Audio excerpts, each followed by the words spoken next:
Pushtimi Osman I territoreve shqiptare I detyroi një numër të konsiderueshëm të banorëve vendas të emigrojnë në vende tjera dhe të formojnë kolonitë e tyre.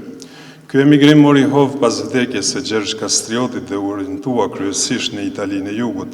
Shumica e të dhënave për emigrimet e shqiptarëve në Itali dalin nga burimet e traditës dhe tregimet e përcjella në gjenerata e më pak nga burimet të shkruara që janë dokumente të kohës. Sipas të dhënave të disa studiuesve, Arbresh ka pasur 7 valë emigracioni nga Shqipëria drejt Italisë nga viti 1416 deri në 1825. Faktet e ngjashme konfirmohen edhe nga studiues të kohëve moderne. Sipas Ekrem Çabejt, mendohet se shtegtimi I shqiptarëve drejt Italisë nuk ka ndodhur përnjëherë, por me disa valë të ndryshme që nga mesi I shekullit 15 e deri në vitin 1744. Sipas statistikave që I referoi Çabejt, në Itali u themeluan gjithsej 79 fshatra shqiptare. Prej tyre 25 fshatra me shqiptarë ortodoks dhe 54 me katolik. Në vitin 1806, numri I përgjithshëm I shqiptarëve në Itali sillej rreth 110.955, në vitin 1846 u rrit në 168.802, në vitin 1886 ishte 196.768 dhe në fund të shekullit 19 ky numër arriti deri në rreth 200.000 veta. Arbreshët në përditshmërinë e tyre ruanin gjuhën, kulturën, traditat, zakonet dhe ndjenjen e fuqishme për paraardhësit e vet të vjetër dhe për heronjt e tyre, siç ishte Gjergj Kastrioti. Gati në të gjitha shkrimet e letërsisë Arbreshe, heroi I veprës ishte shqiptar dhe ngjarjet që shtjelloheshin kishin për temë atdheunet e parëve të tyre, sidomos historinë dhe luftrat e shqiptarëve kundër pushtuesit Osman. Çështja e gjuhës dhe kulturës arbreshe dhe faktorët që ndikuan në ruajtjen e saj kanë qenë temë trajtimi edhe nga shumë studiues të huaj. Për të ruajtur gjuhën, kulturën dhe traditat e të parëve në kolonitë arbreshe u hapen një numër I konsiderueshëm I shkollave apo kolegje, siç preferonin t'i quanin ata.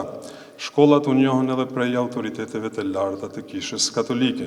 Në vitin 1732 ishte hapur kolegji arbresh në San Benedetto Ulano.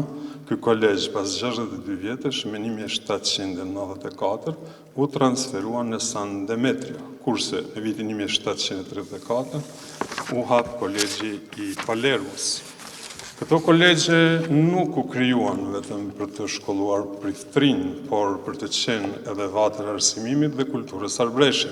Nga këto shkolla dole një varg intelektualesh politikan në punës shtetëror dhe personalitete të shquara që dhanë kontribut të çmuar në risorgjimenton italiane. Dy lloje emigrimesh kemi pasur në shekullit 19 në Egjipt, por të mos marrë shumë kohë. I pari ishte ekonomik, sikurse e thash, për të përfituar nga kjo klima ekonomike që kishte në atë zonë, edhe I dytë ishte emigrimi politik.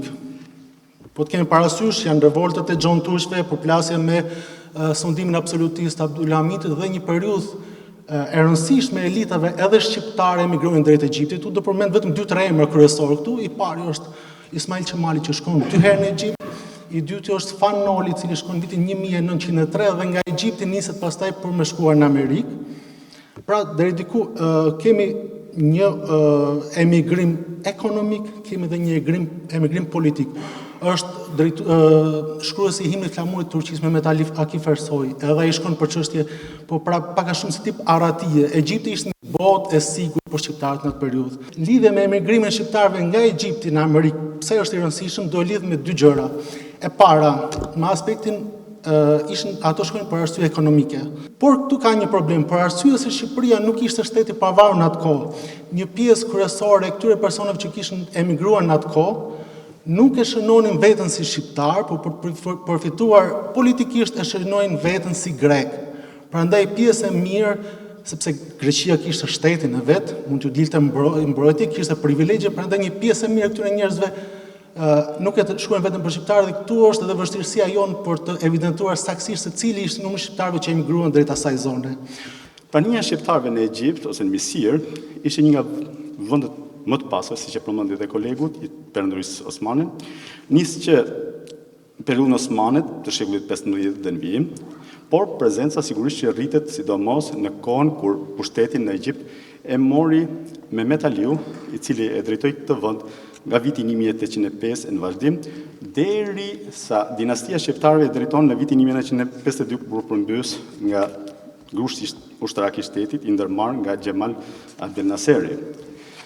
Natyrisht që fillesat e kolonisë shqiptare të Egjiptit duan kërkuar në fund shekullit 18, me kalimin e kohës aty u krijua një bërthame fuqishme e kolonisë shqiptare dhe kjo koloni përfshinte disa qytetet kryesore të këtij vendi si Aleksandrin, Beni Suefin, Domjatin, Abukirin, Roseta, që vazhdoni deri në Kairo, më tej në Fayum dhe në Asiut që shtrieshin më në jug.